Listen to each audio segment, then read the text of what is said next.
Good afternoon, everybody. Good afternoon. I got to tell you, anyone who's worked with me knows one thing very quickly. I hate surprises.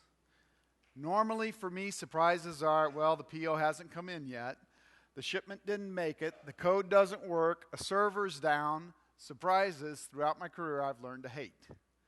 However, 2011, Technicolor, I'm starting to change my mind. I've been coming to CES since 1974. Look pretty good for an old guy, huh? Actually, some of the PR folks were talking at the booth, you know, when's your first one? How many CES you've been to? And I said 1974, and Season, without missing a beat, said that was a year before I was born. Anyways, back to surprises. This CES and what Technicolor accomplished, the presentation that we made, and more importantly, the reactions from your customers to what we were talking about was a huge surprise. I think I might have to change my mind about surprises.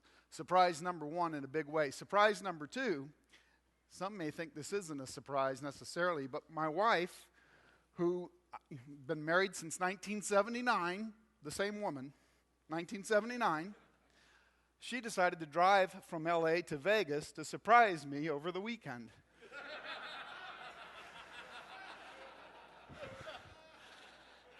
Is that faith or what, you know? Anyways, we had a wonderfully nice dinner. The only surprise for her was I was dead asleep by 9:30 last night. Anyways, two surprises in a row, both around a Technicolor CES. I may have to change my mind about how much I hate surprises. But that's really not what I'm here to talk about. I'm here to talk about MediaNavi and what the MediaNavi team put together for you.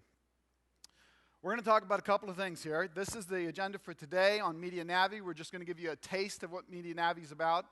And then tomorrow in the breakout sessions, we've got a much more deeper dive planned for you.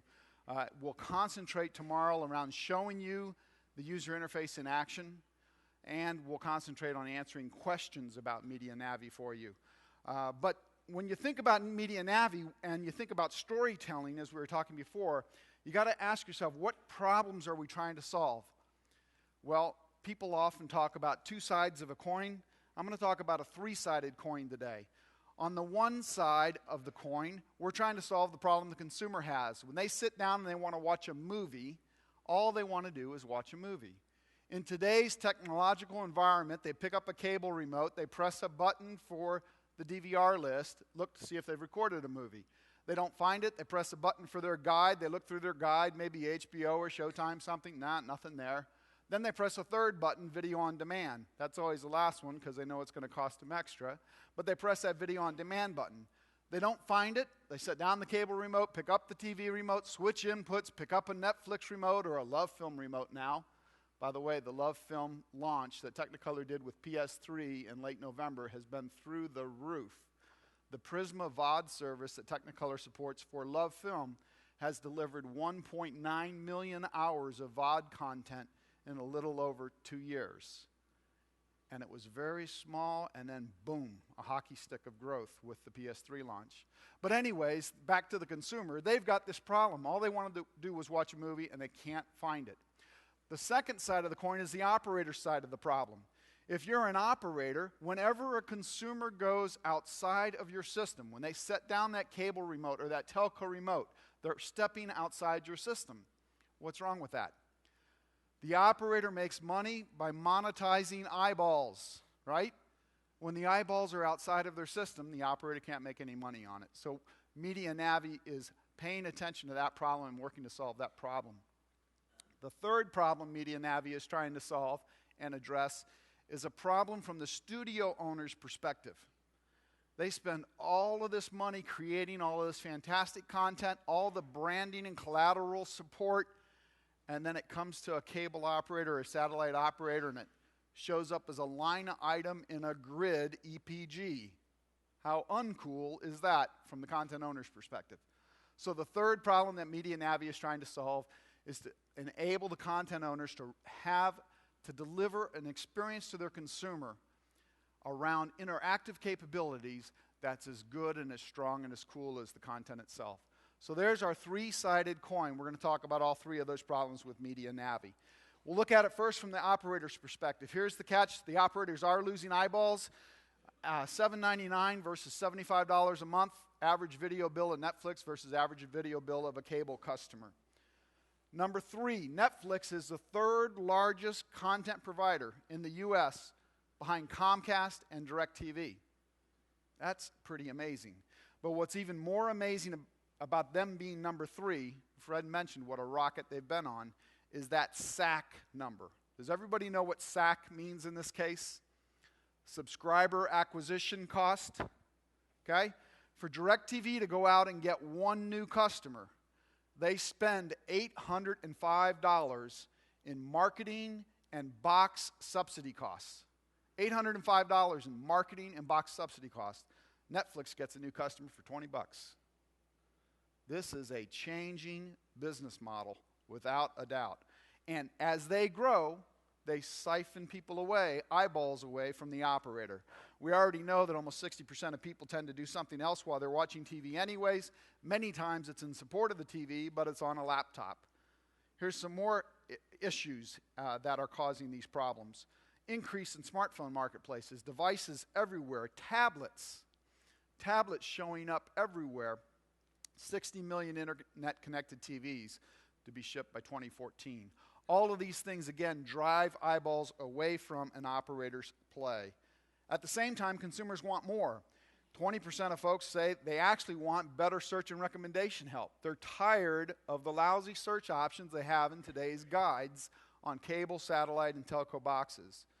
60% or better said they're willing to pay extra for social networking. That's how important social networking is to them. If you aren't a big social network, take a look at what's happening in younger demographics. Look at an 18 to 24-year-old, how they connect to that social network. It's a whole different world. The result, operators today are losing eyeballs. This is U.S. alone.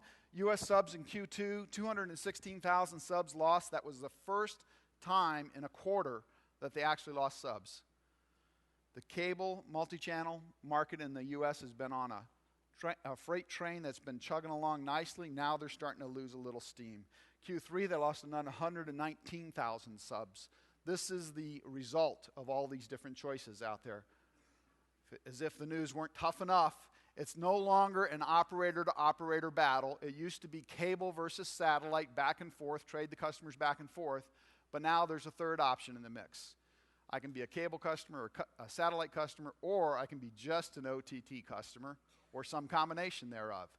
It's now a differing battle. And a lot of customers, again, go to that younger demographic, actually substitute Netflix for their $7.99 a month. They substitute Netflix for buying pay TV television. We need to help our operator customers as we help ourselves. So welcome to MediaNavi. That's the way that Technicolor is going to help them. One word on this. I'm going to stop for just a minute, a small little exercise. I'm going to ask for your help in a minute. My name's Greg Gudorf. Some people call me Greg. My mother, when I'm in trouble, it was always Gregory David. I never wanted to hear that part of my name, right? The Gregory David part, I always knew I was in trouble. If I'm at Technicolor, some folks call me GG, you know, the Gregory Gudorf part. If I'm in a room with Gary Gutnick, Gary, are you here today? If I'm in a room with Gary Gutnick, he's GG1, I'm GG2. The point is I get called by a lot of different names. MediaNavi is only going to be one name, though. We're hearing folks say Navi, Navy, Navi. It's Navi. So let's work it together now. Repetition is the best form of instruction. Navi, Navi, come on. Navi, come on. Navi, thank you. It's MediaNavi. So let's take a look at what MediaNavi is all about. We'll remember the name now. It's a content platform, as Basil said in the video, that's meant to simplify and enhance media consumption experiences. Simple, seamless, and social are the watchwords we use. Simple. What do we mean by simple? A quick story on simple. MediaNavi has the concept of My Channel. And My Channel is a collection of programs that what we know about you as a user, and we support multiple users in a household, but what we know about you as a user, and based on the day and time, we make a recommendation as what we think you are going to watch right now. Simple example of how this works. If I happen to turn the TV set on in the morning during the week, forget weekends, during the week, between 6 and 7 a.m., I'm always going to CNBC HD. It's just what we do. And guess what? We really are creatures of habit in so many areas of our media consumption life. In my case, weekday morning, CNBC HD. My Time Warner service in LA, 13 keystrokes from the time I hit the first power button until I'm watching CNBC HD. 13 keystrokes, 6:15 a.m. on a Tuesday, not a good idea, right? Some systems move to simplify it. MediaNavi would just say, hey, I don't know if it'll say Sir Greg, but hey, Greg, good morning. The first slot there, CNBC HD. One touch, my box powers up, tunes to CNBC HD. That's a way to make things simple. Seamless. You know, even in the iTunes world, in the Apple TV world, and everyone's heard what a cool science project that's turned out to be, right? Do you know that if you want to watch an iTunes movie, you do one search, and if you want to watch a Netflix movie on the same blasted piece of product, you have to do a totally different search? Uncool. MediaNavi's seamless approach says you do one search, we look across your DVR, your guide, your operator's VOD system, your personal home network, and the over-the-top services that are provided. So a search box and an set of offer boxes for a progressive operator implementing MediaNavi might be something like this. Hey, you can get Iron Man 2 on Xfinity for $1.99. You can buy it at Amazon. You can add it to your Netflix queue. The point is, MediaNavi draws those together in a seamless fashion to allow the user to have the convenience they want and to help keep the customer in the system for the operator. Thirdly, MediaNavi is social. You got to be able to do this. Now, MediaNavi's focus for social is to let you share with your Facebook and Twitter friends what it is you're watching, what it is you're doing at that time. But the real goal is to draw recommendations to you from your social network. So MediaNavi is about social. Lastly, MediaNavi is about stimulating. There was a lot of conversation around which exact word would describe what we mean here. We ended up with stimulating because we really want to find ways, and this goes to that third part of the coin, solving for the content owner, really want to find ways to help enhance, stimulate the mind, stimulate the consumption experience with better applications and better capabilities, rich, deep information in support of what the consumer is watching. And you're going to see this in the demonstrations and the conversations that we have tomorrow. So MediaNavi, simple, seamless, social, and stimulating. From a business perspective, the absolute right balance between the open world of Google TV and the totally closed world of Apple TV. How many have tried a Google TV product? Show of hands, just a few. You owe it to yourself to figure out how to see one in action because you're going to be hearing more and more about it. Knowing it firsthand is key. I bought one of the units when it first came out. By the way, I subsequently sold it on eBay right before Christmas. I only lost $20 on the whole deal, but I gained all this knowledge about Google TV. Fired it up, set it up to my system, no problem at all. I thought, okay, that was easy. Now I'm sitting back with the Google TV remote. And by the way, what does the Google TV remote look like? Yeah, it's a friggin' PC keyboard, 88-key keyboard, right? So I got the keyboard on my two thighs, and I've got big thighs, but it's a big keyboard. I'm checking it out, seeing what there is to see on Google TV, and I see an HD relaxation video. Oh, okay. I'm kind of into photography anyways. I start this video playing, and up on my big screen TV is this beautiful, and I mean for a streaming service, it was a beautiful HD picture. About 90 seconds into the experience, up pops a text banner ad for hypnosis services in nearby Burbank, California. That's what Google TV is all about. Using content to sell advertising. That's what they're after. Apple TV, on the other hand, totally different deal. Apple TV is a closed ecosystem. What they want to do is price the content as low as they can so that you as a consumer want to buy more and more Apple devices to have that. Neither one of those are very good for our customers in this business, let alone not really good for us. MediaNavi is trying to shoot the gap down the center. Solve for the consumer first. If we get it right for the consumer, we'll deliver a great experience for the operator. 3 points on MediaNavi when it comes to that operator business. Keep the customers within the systems, provide a personalized dimension, and integrate over-the-top services along with the operator content and the like. The more you can keep customers in the system, the more you can monetize the eyeball. One of the big goals of MediaNavi when it comes to the operator. Putting a personalized dimension to it. My channel is the easiest way to think about that, but including your home network content, also a very important part of being personal. Secondly, we put it on a tablet device. Now, you'll notice that these cards, and we call them cards, like this live guide here is a card. Imagine I was holding a smartphone up here. That looks about the same as a smartphone screen. Watch for us to move this beyond tablets in the future as part of our roadmap, but right now it's available on a tablet. It runs on Apple, iPad, iOS. I can show you that. If you want to come up to me and I'm holding my iPad, I'll be glad to show it to you. You can see it tomorrow during the breakout sessions. It runs on Android tablets. Our own Media Touch tablet is underway, as well as the Samsung Galaxy tabs. We also run on Win 7 tablets, which there are quite a few of those introduced here at the show. So we're running on tablets in this personalized experience for the consumer. And thirdly, as I've said, we integrate selectively, even YouTube, over-the-top content. A little story about this. We were having a customer on one of the first days of the show, and as customers sometimes do at times, they say, wow, it looks pretty cool, but, you know, it's probably canned. And I said, no, this is real-life code. He said, fine, I want to see something. I said, okay, what would you like to see? Search for Steve Ballmer on YouTube. That's what I want to see. Now, the first rule of doing demos is never do something unless you've tried it out ahead of time, right? So I took a deep breath. I knew how we had wired the system. It should work. Pulled up the search box, typed in Steve Ballmer, sent off the search request to MediaNavi, and lo and behold, what comes back is Steve Ballmer clips from YouTube. The customer was amazed, and those of you who were there with him know the customer is really shocked. I then shocked myself because I pressed the play button on the video, and the damn video played too, just like it was supposed to. But integrating those things in with the operator's offering, that's what MediaNavi is about as well. Just a last slide here, and Chuck, I'm working it hard to be as quick as I can on your time schedule. I want the break too. On schedule-wise, we're running on hardware now, as I said, Media Touch, Galaxy, iPad, Win 7.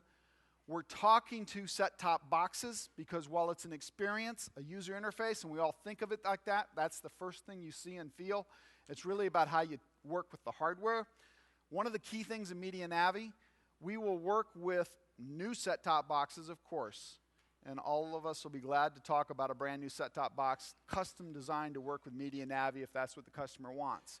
But one of the things that caught the most attention here at CES was the fact that MediaNavi has a way to work with legacy set-top boxes in many cases. A ton of DirecTV boxes that Technicolor built and shipped to DirecTV are in the field with an API that MediaNavi can talk to. And in the case of that API, we don't even need DirecTV to do anything. We can just instantly have MediaNavi running on a tablet and talk to that set-top box should we choose to do that. In the US cable world, there's a technology in OCAP called eBIF. We can talk to eBIF-equipped boxes, and there's only something like 30 million of them out there. We can talk to eBIF-equipped boxes and have the MediaNavi application running on that tablet control that set-top box. More details on that tomorrow. IPTV boxes. IPTV boxes generally have that same level of openness. We may need to put a small little app on that set-top box, but MediaNavi can talk to IPTV boxes in the field as well. That legacy connection was an important part. I'll leave you with schedule. Launched in CES 2011. Check that puppy off. Trials this spring, we announced. TalkTalk in the UK is our first trial customer. Chuck, we have a major problem right now because of the interest from customers at the show. We've got to sort through who's next. We have far more than I can actually handle from a team perspective. That's what they call a high-class problem. It is. We'll tackle it. We're looking for deployments late summer or fall 2011. So MediaNavi. Navi. Navi, simple, seamless, and social. Surprise me.